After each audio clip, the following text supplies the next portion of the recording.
Então, a GMD é desembolso cabeça mês, lotação e valor médio de venda. Com esses 4 indicadores, a gente já consegue saber se a fazenda está indo no rumo certo, né?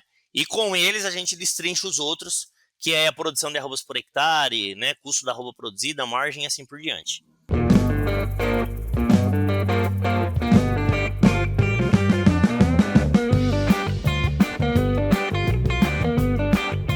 Fala turma, meu nome é Bruno Emanuel Barreto, sou host do Mais Rumen Podcast e antes de começar o episódio eu queria te pedir um favorzinho. O pessoal da produção veio me contar que analisando as métricas do canal, eles viram que aproximadamente 82% de vocês que assistem nossos episódios com frequência não são inscritos no canal aqui do YouTube. E quando vocês se inscrevem, isso ajuda demais o canal, isso ajuda mais do que vocês imaginam, porque quanto mais popular o programa ficar, mais importante e mais interessante serão os nossos convidados e, consequentemente, os episódios também. Então, toca no botão de se inscrever, esse é o único favor que eu te peço hoje, isso vai fazer uma grande diferença para nós, é só rolar a página para baixo e clicar no botão. E se você estiver nos escutando pelo Spotify, você pode deixar 5 estrelas no nosso programa. Muito obrigado e um ótimo episódio. O Mais Rumen Podcast só é possível através do apoio de empresas inovadoras e que apoiam a educação continuada na bovinocultura brasileira.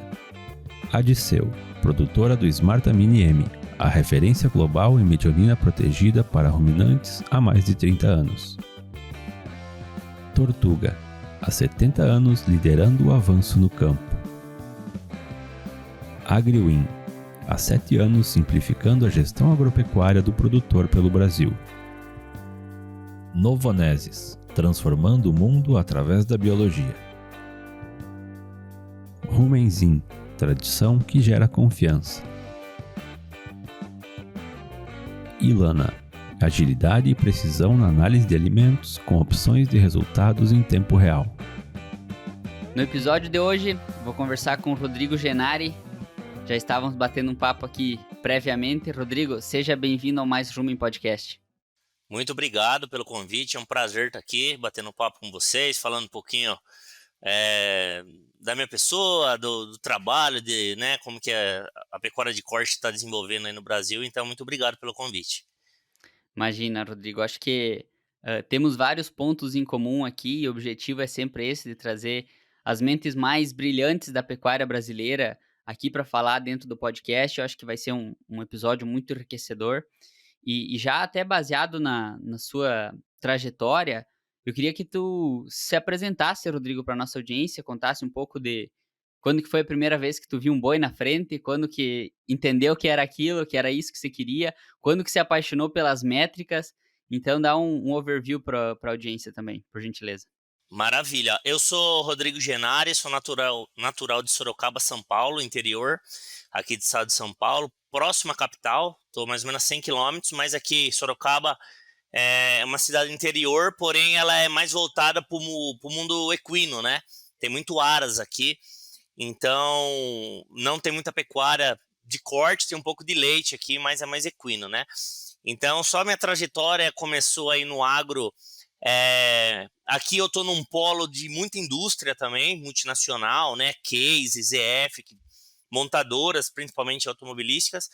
Então eu cresci nesse meio assim de trabalhar em indústria e tudo mais. Comecei a trabalhar cedo, com 14 anos no comércio, depois eu fui para a indústria também. E eu identifiquei que não era isso que eu gostava, né? E aí, terminei meu colegial, eu fiz gestão em equinocultura, que é da Universidade do Cavalo, aqui em Sorocaba, do Aloysio Marins. E eu fui a segunda turma a formar, né? E aí eu era bem empenhado, comecei com cavalo, na verdade. E aí eu formei em 2005, em 2008 eu estava fazendo estágio numa central de reprodução aqui perto, em Porto Feliz, que chama Rancho das Américas. Era uma central de reprodução de quarto de milha de corrida. Então a gente fazia transferência de embrião, tudo mais, coleta lá dos garanhões. E aí começou a despertar reprodução em mim, né, equino. Aí o que aconteceu? Eu conheci um veterinário lá, o Dr. Paulo, que ele era referência Brasil, Austrália também, ele sempre fazia estação de monta. E a gente criou uma amizade e ele foi meu ponto de referência, assim, eu quero ser igual a esse cara, né? E aí eu fui perguntando onde ele se formou, tudo mais, ele tinha formado na Unesp Botucatu e eu pus como meta que eu queria fazer faculdade lá. Voltei a estudar, só que assim, nesse meio tempo eu identifiquei que eu não gostava tanto de clínica, gostava mais na parte de produção, e daí eu prestei zootecnia em Botucatu. Passei, larguei meu trabalho que eu tinha aqui, vendi meu carro, falei, vou voltar a ser estudante, né? Aí em 2011 eu entrei na Unesp Botucatu em zootecnia, fui morar em República desde o meu primeiro momento que eu cheguei, e aí na República que comecei a entrar no universo do bovino, porque todos meus veteranos lá faziam projetos, tudo mais, aí eu ia pra fazenda de leite, pro confinamento, conheci o professor Zequinha, né, o famoso Zequinha, e aí eu entrei pra Conapec Júnior, que é um grupo de estudo, e aí eu tô até agora aí na pecuária de corte. Passei por Estados Unidos também, fiz estágio lá, até a gente tem em comum que a gente estudou na mesma universidade, né, na Flórida. E depois eu fiquei 2 anos em Wisconsin, Madison, como aluno de pesquisa, fazendo projetos de reprodução lá, tanto do leite com corte. Nesse meio tempo, eu sempre gostei de números, parte econômica, eu era diretor financeiro na Conapec Júnior, e aí eu fui despertando essa parte de métricas e acabei voltando para o Brasil, trabalhei numa startup que chama Perfarm, que era de consultoria de fazendas, e depois eu participei do piloto do programa Fazenda Nota 10, junto com o Antônio Schacker, Fábio Dias, a Friboi, e a gente está aí com mais de 500 fazendas hoje, ajudando na gestão. O Ilana oferece análises de alimentos de forma rápida e precisa, garantindo decisões seguras e em tempo real sobre as dietas dos animais. Com foco na transformação digital, seus serviços entregam uma tecnologia de informação ao produtor, reduzindo perdas e aumentando a eficiência. Ilana, análise de alimentos com velocidade e inovação para um futuro mais sustentável. Muito bacana, Rodrigo, saber dessa trajetória. Acho que tu pontuou algumas coisas que quem está com o ouvido afiado já vai sedimentando, que são a importância dos mentores, essa oportunidade, essa experiência internacional também. E pegando o gancho dessa última fala sobre as fazendas que vocês monitoram e acompanham hoje, qual que é, na sua visão, o cenário hoje da pecuária de corte brasileira? Bom, a pecuária de corte ela está passando por uma revolução agora, né? A gente vem de uma pecuária que ela não era tão tecnificada, com tecnologias, né? Os avós, os pais, né, do pessoal que está tocando hoje, eles faziam uma pecuária mais extensiva, não olhava tanto para os números, e hoje com a sucessão, né, o pessoal que está vindo agora, os filhos e netos, eles já estão mudando essa visão. O que a gente vê? Que o pecuarista hoje ele está procurando muito mais para estar fazendo como fosse uma empresa, porque o amadorismo não cabe mais na pecuária, de corte, de leite em qualquer outra atividade, né? Se você não tiver os números na mão, porque a margem está muito apertada, né? Mudou muito hoje a parte de comercialização, insumos e tudo mais. Então hoje o cenário que a gente vê é uma pecuária que ela está saindo do amadorismo, entrando na parte profissional. Então a gente vê muito, e junto da sucessão hoje, do pessoal que está querendo fazer diferente, né, do jeito que era. Então eles estão procurando aí a parte da tecnologia, da educação, produção sustentável também, que a sustentabilidade está vindo muito, né? Todo mundo está apertando a pecuária aí. Gases de efeito estufa, metano. Então hoje o pecuarista ele está olhando para essa parte também de fazer uma pecuária corretamente ambiental, ser sustentável e ter rentabilidade também, né? Bacana, bacana. E até nesse cenário, talvez, que você pintou aí, ainda dentro das fazendas que vocês acompanham, tem hoje alguns números que mostram quantos por cento estão no prejuízo, quantos por cento estão no lucro, ou que vão chegar no lucro dentro das próximas safras? Qual que é um panorama disso? Olha, a gente teve, todo ano a gente faz um benchmark, né, do Instituto Integra, onde eu trabalho, e ano a ano vem subindo o número de fazendas que a gente audita, né? Então a gente fechou esse último benchmark da safra 23-24 com 820 fazendas em todo o Brasil. Foi, infelizmente falando, mas por um lado felizmente, foi recorde de prejuízo. Mais de 35% das fazendas tiveram prejuízo, né? Nunca tinha acontecido isso antes. Um pouco devido ao ciclo pecuário, né, que a gente sabe que a cada 4 anos aí tá mudando, oferta e demanda, e aí o pecuarista não pegou ainda essa parte, né, de saber que existe o ciclo pecuário, né, que tem momentos que a arroba vai subir e descer. Mas, por um lado, a gente vê que as fazendas que continuam sendo rentáveis, ela não foi só esse ano, ela vem sendo rentável o ano todo. Então, por mais que teve recorde de prejuízo, a gente tem que focar em quem ganhou dinheiro.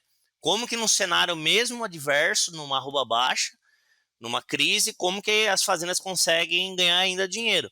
E aí a gente identifica, a gente tem mapeado também, que as fazendas que ganham dinheiro tem muito a ver com a liderança dentro da fazenda. Como que o gerente, o dono, o que eles fazem? Eles não têm vitimismo, né? Eles batem no peito e tomam as decisões olhando números, então eles têm processo de planejamento estratégico, tem um projeto, faz capacitação de equipe, olha para a produção junto com o caixa, que não adianta. Quem ganha dinheiro não é quem produz mais, é quem produz com margem.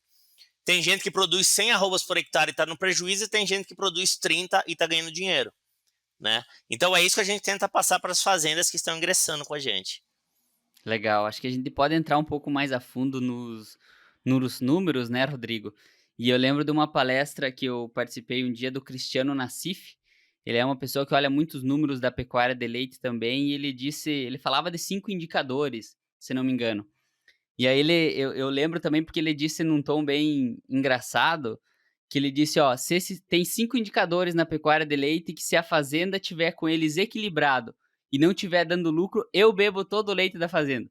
Então ele quis brincar que, tipo, existem alguns KPIs, existem alguns indicadores-chave que podem nos dizer para onde que a fazenda está indo, ou qual que é a situação atual dela. Hoje na pecuária de corte a gente também olha esses indicadores, e quais seriam, Rodrigo? Sim. Hoje a gente tem 4 indicadores que eles falam muito se a fazenda está no rumo certo. A gente fala que basicamente 70% do resultado de uma fazenda vem desses 4 indicadores, que é o GMD, o ganho médio diário, que é o principal indicador de performance produtiva. Por isso que a gente bate tanto para pecuarista que tem que ter balança na propriedade e tem que pesar o gado, pelo menos trimestralmente. Porque senão você não consegue identificar se está tendo ganho, né? Porque assim, o ganho médio diário, o GMD, se a gente calcula produção de arrobas por hectare, taxa de desfrute, é tudo em cima do ganho de peso, né? Então, o GMD é o principal de performance produtiva, depois o desembolso cabeça-mês, que é o custo de um animal dentro da fazenda. Dentro dele está os custos fixos, variáveis, mais os investimentos dividido pelo rebanho, que com ele a gente consegue calcular qual que é o valor da arroba que está sendo produzida, ou quilo vivo, né? Como no sul usa bastante. Então, é GMD, desembolso cabeça-mês, lotação e valor médio de venda. Com esses 4 indicadores, a gente já consegue saber se a fazenda está indo no rumo certo, né? E com eles, a gente destrincha os outros, que é a produção de arrobas por hectare, né? Custo da arroba produzida, margem e assim por diante. Sim, e eu imagino que quando vocês olham, não dá para olhar um isolado, né, Rodrigo? Mas olhando, por exemplo, para a taxa de lotação, existe também um benchmark dentro, ou melhor, cada pasta vai ter uma lotação diferente, ou talvez cada bioma. Vocês fazem essa separação também? Como que a gente poderia explorar mais, por exemplo, essa métrica da lotação? Assim, ó, para todo sistema produtivo, a gente tem um benchmark. Então, a gente tem um benchmark só da cria, a gente tem um só da recria, a gente tem da recria engorda, do ciclo completo, só da engorda, né? E aí a gente vem destrinchando. Tá, pessoal de cria, a gente destrincha por bioma. Então, a gente sabe as fazendas que mais ganham dinheiro do Pampa, do Cerrado, da Amazônia, né? A gente sabe. Depois a gente olha a recria engorda por bioma também, e a gente consegue separar por pasto, quem tem pasto e confinamento, quem faz TIP, que é terminação intensiva a pasto, ou RIP, recria intensiva a pasto, e a gente consegue, assim, na verdade a gente consegue personalizar de qualquer jeito. Ó, eu quero me comparar com fazendas até 300 hectares que não tenha confinamento. A gente olha, eu quero me comparar com fazendas que tem que é de cria do bioma amazônico somente, por exemplo, até 500 hectares que não tem confinamento, a gente consegue. Então, a gente olha para todas essas variáveis também que a gente sabe que tem diferença, né? Perfeito, perfeito. E eu acredito que a prática do benchmark, né, Rodrigo, eu não sei o quanto isso é inovador na pecuária, mas a importância de você se comparar, porque tem aquele que pode se comparar e achar desculpa para dizer, não, eu nunca vou chegar naquilo, e tem aquele que vai usar o benchmark como um caminho mesmo. Então, como que vocês analisam o uso do benchmarking pelos produtores e como que vocês atrelam isso dentro das mentorias ou dos programas de vocês? O benchmark, eu sempre brinco, né? O benchmark é igual quando a gente faz um hemograma de sangue. Então, por exemplo, se a gente fizer lá um hemograma, a glicemia se estiver acima de 100, já a gente tem que se atentar. Tem que fazer dieta, fazer uma caminhada, uma musculação, triglicérides e assim por diante. O benchmark é exatamente isso, uma referência. É um rumo que a gente tem mapeado isso daí em base estatística, as fazendas que mais ganharam dinheiro por sistema produtivo. Então, às vezes, a fazenda vai olhar e falar assim, eu tô com 200 gramas de GMD, tá bom. Só que as fazendas que ganharam dinheiro do mesmo perfil da sua tá com 600. Então, tem 400 gramas de diferença. Então, a gente já sabe onde tem que atuar. É na nutrição, é no pasto, né? Tem uma fazenda que tá gastando R$ 150 cabeça mês, por exemplo. Né, mensal, e uma fazenda, e as que ganham dinheiro tá gastando 90, por exemplo. Então tem essa diferença que a gente consegue ver e a gente consegue saber, você está gastando muito em taxas de impostos ou em combustível, que seja. Então ela vai no foco onde precisa resolver o problema, né? E como que ele funciona? Que a gente tem mapeado isso e as fazendas profissionais, elas não esperam o final da safra para se comparar, ela vem comparando no mês a mês, porque ela já consegue olhar o que está fora ali, já consegue tomar a decisão, né, para não esperar o final da safra para ver que tomou prejuízo. Exato. E eu acho que esse hábito talvez é extremamente importante, né, Rodrigo? Porque o ciclo da pecuária é longo. Então, se a pessoa às vezes deixar para tomar a decisão, como tu falou, no final do ciclo, às vezes foi uma decisão ali que pode levar o cara a estreitar a margem na safra seguinte. É correto ou Exatamente. não? Com certeza. Às vezes, assim, um trimestre que você perde, que você não pesou, que você não olhou a performance, a gente brinca que foi o boi com a corda, né? Porque para você corrigir isso depois fica muito difícil. Então, assim, a gente fala muito, né? Até o Shaker fala que tem a linha do olho, a linha do meio e a última linha. Que é o que? A linha do olho é o que você vê diariamente na fazenda. O score de condição corporal de uma vaca, se ela tá mancando, se ela tá, né, com machucado ou não, score de coxo, água limpa, é o que você vê no dia a dia.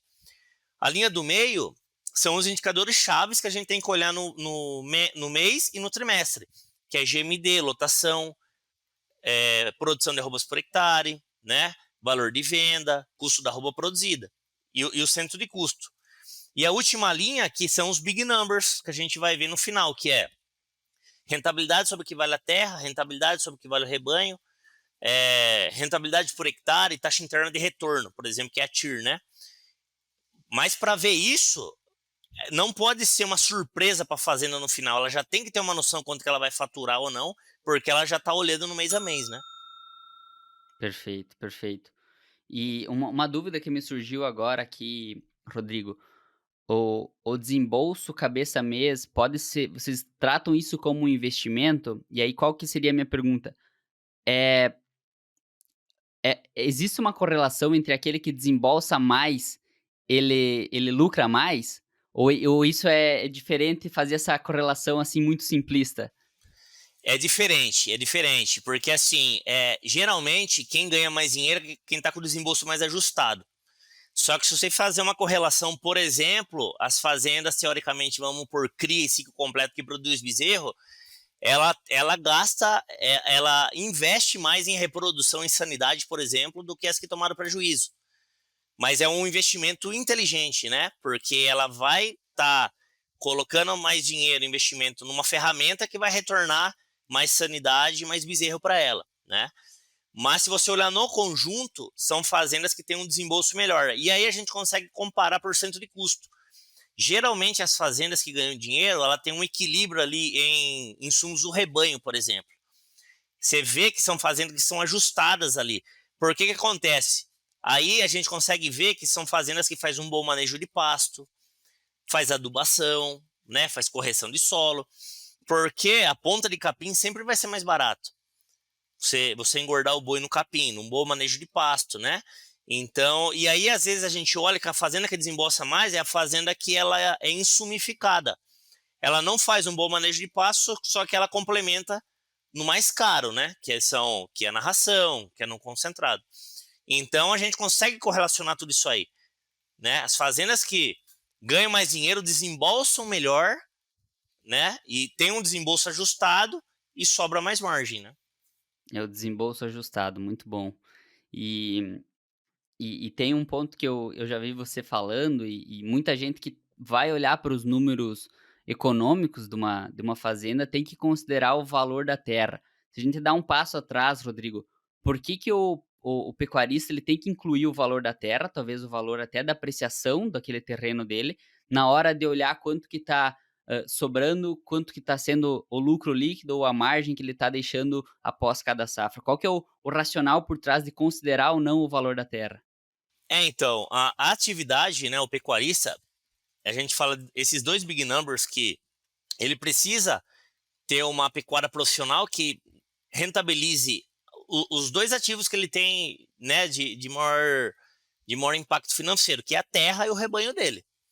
Então a gente tem mapeado hoje, em mais de 10 safras aí, 10 anos analisando, que as fazendas que ganham dinheiro, a gente tem o big number, que elas faturam de 3 a 5% do que vale a terra e de 15 a 20% do que vale o rebanho, né? Então, quando uma fazenda, por exemplo, ela entra a participar com nós na metodologia, no benchmark, a gente faz a precificação do valor da terra dele, né? A gente pega o valor total com reserva legal e APP e área de pasto. A fazenda tem 500 hectares. A gente pega o valor da região do hectare ali e a gente consegue precificar. Em cima do valor que vale a terra, a gente calcula uma margem, por exemplo, de 4% do que vale. Então, a gente consegue destrinchar tá, se você tem que ganhar 4% e quer ter 30% de margem, você tem que faturar bruto X, líquido X, você pode gastar até X milhões por ano para sobrar isso no caixa. E aí a gente consegue ver, para isso você precisa vender X animais, ter uma lotação X, um desembolso X, uma lotação X, né? A gente faz de trás para frente, planejamento. E a rentabilidade do rebanho, a gente usa muito também, principalmente para fazendas que ela não tem fazenda própria, ela renda, né? Então a gente olha também para isso aí e a gente busca no mínimo aí os 15% do que vale o rebanho. E quando a fazenda entra também para fazer a gestão, a gente precifica o rebanho dela por categoria, né? Então, assim, o pecuarista, a gente brinca, né? Ela tem que monetizar esse resultado, porque senão ele vende e aplica o dinheiro no banco, né? Então ela tem que entregar resultado. Perfeito. Tem que se pagar, tem que entregar resultado. E, e puxando esse assunto dos resultados, Rodrigo, você citou aí várias vezes os pontos em comum das fazendas que mais, dos pecuaristas que mais ganham dinheiro, e no começo da nossa fala você falou em sem vitimismo, olhar números. Eu li o livro do Schacker já também e notei que ele falava muito que tinha uma coisa que não mudava entre quem ganhava dinheiro, que era a gestão. Então, batia muito no tópico de gestão. Talvez tu tivesse que elencar, assim como os 4 indicadores, o que mais, de uma forma geral, os pecuaristas que ganham mais dinheiro, os top 10% do benchmark de vocês, o que mais que eles fazem? Tem algum segredo mágico ou é gestão mesmo? A gente tem até mapeado isso aí, chama protocolo 539, né? Até que o Schacker mapeou, né? Tem protocolado isso aí, que a gente faz o estudo, o que as fazendas que ganham dinheiro, o que elas fazem, o que elas têm em comum, né? Então são 3 pilares, é gente, gestão e produção. Na parte de gente, são fazendas que tem líder liderando, a liderança forte. Quem ganha dinheiro não é a fazenda, é o líder. É quem está à frente, está tocando, mostrando o rumo aonde que ganha dinheiro, né? Então, as fazendas na parte de gente, elas têm liderança, colocam as pessoas no lugar certo, capacita o time, né? Porque dentro da fazenda é um time. Na parte de gestão, são fazendas que têm um projeto, um planejamento e monitoramento. Ou seja, ela sabe o resultado que ela quer ter no final da safra. Ela sabe que, geralmente, as fazendas que ganham dinheiro, eu quero ser a melhor fazenda da minha região, eu quero ser a melhor fazenda do estado. Ela tem uma meta alta que dá a ambição dela trabalhar para isso, né? E na parte de produção, o que a gente vê que todas têm em comum? Todas fazem excelente manejo de pastagem, ponta de capim, tratar o pasto como uma lavoura. A Janaína Marcelo fala muito isso, meu pasto é lavoura, né? E meu dinheiro é capim.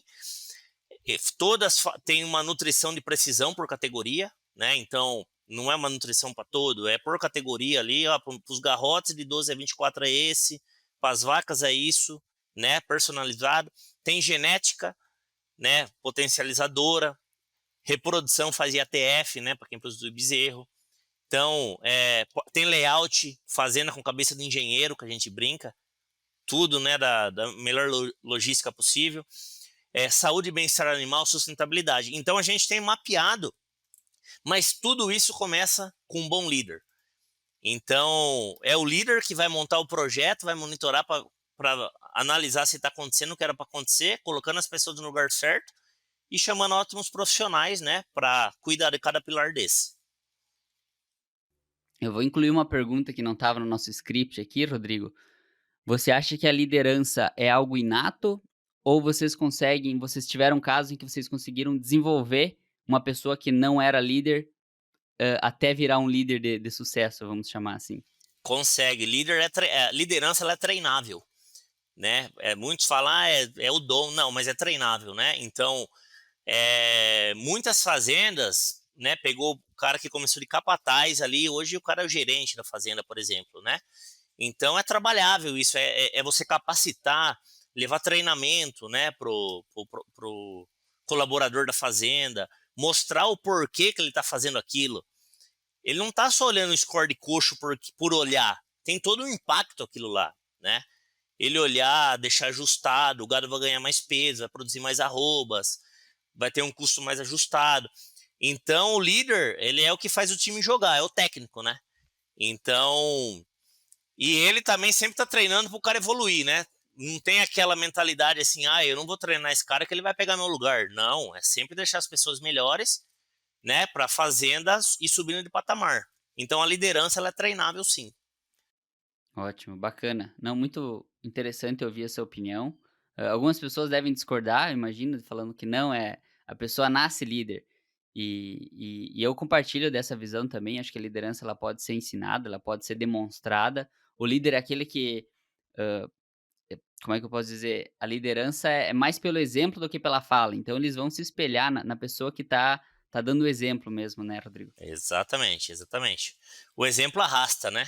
Então, e o líder é aquele que não é que os colaboradores têm medo, né? É igual você falou, ele olha como um espelho. Então, as fazendas que ganham dinheiro, a gente vê isso. Que o líder, ele sempre tá à frente ali como exemplo, né? Boa. E talvez agora invertendo o papel, né, invertendo o polo dessa nossa discussão, qual que talvez seja o maior gargalo hoje que deixa as fazendas ali, como tem as que mais ganham dinheiro, tem aquelas que talvez estão no negativo. O que tu enxerga como sendo o maior gargalo hoje dessas fazendas, Rodrigo?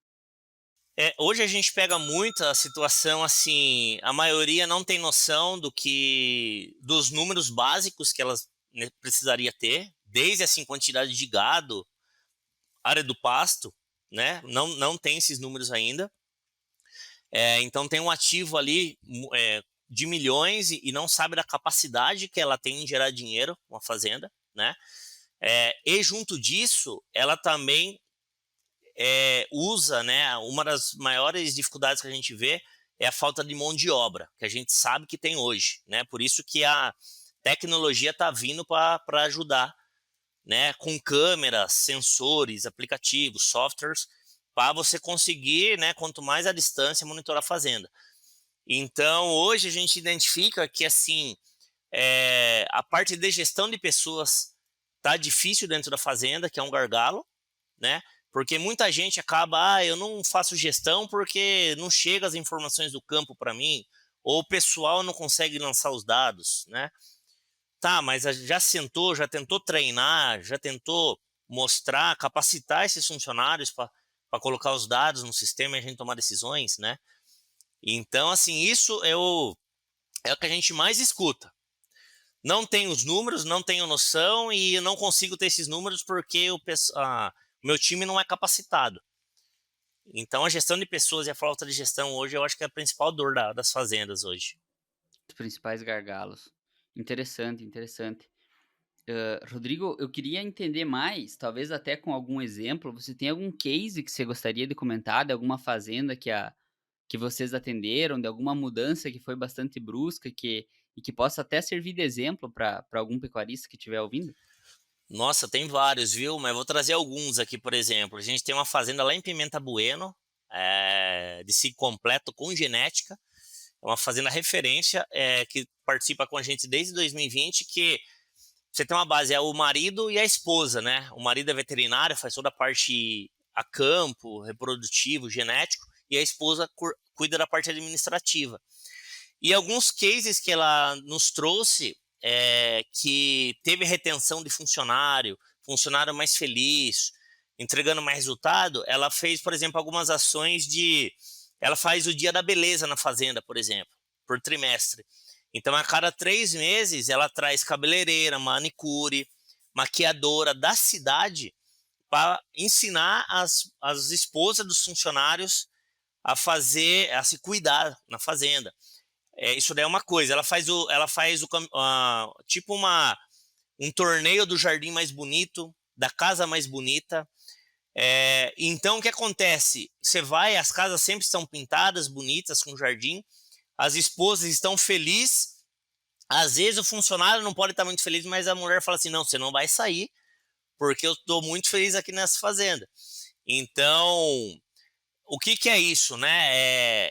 É uma mulher na gestão cuidando disso, cuidando da qualidade da família, não só do funcionário, da família, dos filhos, né? Então, esse é um case que me pegou muito, assim, que eu vi, que é você cuidar no todo, né? É você dar uma casa com qualidade para um funcionário. Hoje em dia tem que ter um Wi-Fi, tem que ter um ar-condicionado, não é luxismo. Hoje em dia é algo que é necessário, porque senão, assim, o pessoal vai sair da fazenda, vai para outro lugar, né? Então tem que pensar num todo nisso aí, né? E esse é um dos cases que eu tenho. Outros, eu tenho o case de advogado que começou a fazer zootecnia é, dentro do programa que a gente atende, então já deve estar quase no meio, no final da graduação, por causa que ele gostou tanto dessa parte da gestão da fazenda, que ele falou, eu não vou trabalhar mais com direito, eu vou fazer zootecnia, que eu quero cuidar dos números da fazenda, né? E a fazenda deu um salto de rentabilidade. Temos cases de fazendas que iam arrendar, não dá dinheiro, começou a fazer gestão, viu o potencial, não vou arrendar mais. Então tem todos esses cases aí. Muito jóia, muito jóia. AgriWin é um sistema feito para o produtor rural que busca mais controle e eficiência. Com ele, você simplifica a gestão financeira da sua propriedade, automatiza processos e acompanha o custo de produção da sua atividade em tempo real. Conte com nossa ajuda para reduzir custos, maximizar resultados e tornar sua operação mais ágil e lucrativa. Invista no futuro da sua gestão com AgriWin. Pegando esse exemplo primeiro, né, e linkando com foi uma pesquisa do Fórum Econômico Mundial, se não me engano, mostrando que essa geração e a que antecedeu a minha geração, nem todos olham pro salário como a coisa que mais valorizam numa empresa. Tem algumas coisas que vêm antes, e talvez uma delas é o reconhecimento, ou seja, e esse cuidado que você mencionou. Então, eu achei, talvez alguém estivesse esperando aqui, não, um case legal é daquele que deu bônus e fez dobrar o salário do colaborador. Mas, às vezes, foi uma pequena ação ali que gerou mais reconhecimento, que gerou mais qualidade de vida. Então, nem tudo está atrelado ao desembolso com o colaborador, né, Rodrigo? Exatamente. E hoje em dia a geração, a gente vê, a gente percebe, mudou, é diferente hoje, né? Tudo é diferente. A geração também. E hoje é uma geração da sucessão, principalmente, não só do filho pro dono, mas do filho do funcionário também. É uma geração que trabalha mais por propósito. Mais por propósito do que por dinheiro, né? Então, antigamente a gente trabalhava porque tinha que trabalhar, se importante se estava feliz ou não estava, ganhar dinheiro e vamos tocar. Hoje em dia não, hoje em dia o pessoal olha mais o propósito, a qualidade, às vezes é uma pessoa que prefere ganhar um pouco menos, mas ela consegue ver, eu tenho um conforto melhor aqui, eu tenho uma qualidade de vida melhor aqui, minha família está mais feliz aqui, né? Então, hoje, essa parte de você ter a empatia com o seu colaborador dentro da fazenda vai fazer toda a diferença, né? Além de você, claro, pagar um salário digno, né? Você ter uma boa liderança e tudo mais, o que vai fazer conectar e fazer não ter rotatividade de funcionário lá é a qualidade de vida que você vai proporcionar, não só para o funcionário, mas para a família dele, né? Claro, perfeito. E, Rodrigo, acho que a gente abordou vários temas aqui que poderiam virar um episódio de podcast inteiro, mas ficou claro também o que fazem as fazendas que ganham dinheiro, né?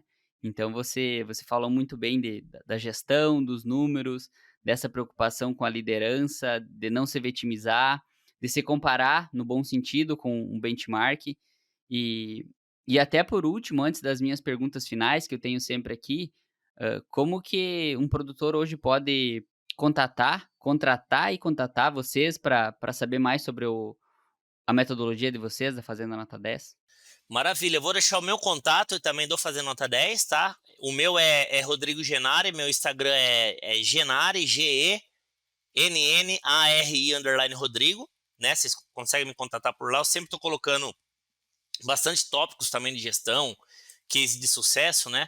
Todo mês eu vou no Giro do Boi, levo também no canal Rural um case de sucesso de fazendas. Até semana que vem eu tô levando uma lá, que é a semana da recria intensiva passo, eu vou estar levando um case lá. E o Fazenda Nota 10 é Fazenda Nota 10, né? Tem o site.com.br e no Instagram tá Fazenda Nota 10. E tem a Integra também, Integra com 2T, que consegue ver também que a gente faz toda a parte do benchmark e do monitoramento das fazendas, né? Então, consegue contatar a gente desde as redes sociais, por telefone também. Vou deixar aqui, não sei se depois passa, mas meu WhatsApp é 15 998 28 3455. Quem, né, quiser também enviar uma mensagem, a gente mostra aí como que a gente pode estar ajudando a profissionalizar a fazenda. Muito bom, muito bom. Por último, eu faço algumas perguntas, Rodrigo, também para conhecer mais o lado pessoal de cada convidado aqui. E a primeira delas é onde que foi o primeiro estágio do Rodrigo e o que lembra de ter aprendido. Bom, o primeiro estágio, eu vou falar dois, tá? O primeiro estágio foi no Rancho das Américas, central de reprodução de quarta de milha de corrida, cavalo, lá onde que começou a minha jornada, que eu fui conhecer a reprodução equina, que me despertou a fazer zootecnia, e depois que eu entrei na zootecnia, meu primeiro estágio foi no sul de Minas Gerais, no São João Batista do Glória, perto de Passos, Minas, que eu rodei algumas fazendas ali, uma bacia leiteira, e ali eu conheci a parte de nutrição, de sanidade, freestall, compost burning, né, de gado e leite. Eu vim do gado e leite no bovino, que é muito mais complexo que o corte, que a gente brinca que quem sabe o leite sabe o corte, quem sabe o corte não sabe o leite, né? Porque a vaca de leite ela é uma máquina de produção, tem mastite, período de transição, assim, é complexo o negócio, né? E então, meu primeiro estágio foi na região de Minas, com fazenda de leite, e depois, mais pro final da graduação, ali pro meio, pro final, que eu fui mais pro gado e corte, que eu gosto muito, é menos complexo que o leite, né? Mas eu passei por algumas fazendas de corte também que me ajudou muito. Para quem está assistindo que vai assistir e é estudante, o recado faça um estágio. Férias em meio do ano, final do ano, nada de voltar para casa. Vai para a fazenda, que vai fazer total diferença na sua carreira. Boa, ótima mensagem essa também, Rodrigo. E a gente acredita muito aqui no poder dos livros. Eu acredito muito no poder dos livros. E eu queria saber se tu tem alguma indicação de obras, de títulos que marcaram ou que foram importantes na tua jornada, e não necessariamente um livro técnico, mas fique à vontade para compartilhar também. Bom, o técnico é esse aqui, né? Como ganhar dinheiro na pecuária. Então, esse livro aqui ele explica muito como profissionalizar a fazenda, tratar como fosse uma empresa, tomar decisões em cima dos números, né? E um outro que a gente tem também, que eu vou indicar aqui, do meu amigo Johanno, que é na seca o pasto pode secar, mas o boi não, né? Muitas fazendas também, né, a gente sabe que, eu não ganhei dinheiro porque a seca foi braba. Todo ano tem seca, né? Todo ano tem seca, mas as fazendas que ganham dinheiro, elas se planejam, né? Ela estoca a comida no período bom, sabendo que vai ter 3, 4 meses de seca, né? Então, é algo também que faz toda a diferença, porque tem muita fazenda que ganha nas águas e escorre tudo na seca, perde do que ganhou, né? Então não pode perder. Boa, ótimas indicações, Rodrigo. Vou agradecer muito pelo teu tempo, Rodrigo. Queria saber se tu tem alguma mensagem final aí para a audiência. Bom, eu queria agradecer o tempo aqui. O que eu poderia dizer pro pecuarista, né? Que a hora de fazer gestão é agora. A pecuária não aceita mais amadorismo, tanto no leite, corte, ou a agricultura também. Precisamos nos profissionalizar. O Brasil é o celeiro do mundo, né? É aqui que a produção de alimento para o mundo. Todo mundo está olhando para o Brasil. Os outros países não tem mais para onde crescer. A gente tem muito aqui para intensificar, produzir mais a mesma área, né? Ser o celeiro aí de produção de comida para o mundo. Então é isso que eu falo, que a gente assim, a gente tem que ter orgulho de dizer que é produtor rural, né? Que é da atividade do agronegócio que alimenta o mundo. E para quem é estudante, né? Dica que eu vou dar aqui: estude, faça parte de grupo de estudo, faça estágio, estude inglês, tenha a oportunidade de ir para fora, conhecer universidades, porque isso vai abrir muito a sua mente, né? Vai expandir, né, a sua capacidade de aprendizado, e você com certeza vai ser um profissional aí que vai estar em destaque no mercado. Muito bom, muito bom. Rodrigo, foi um prazer conversar contigo. Espero que você volte mais vezes aqui. E para a nossa audiência, esse foi o Rodrigo Genari. Agradeço a todos e até o próximo episódio.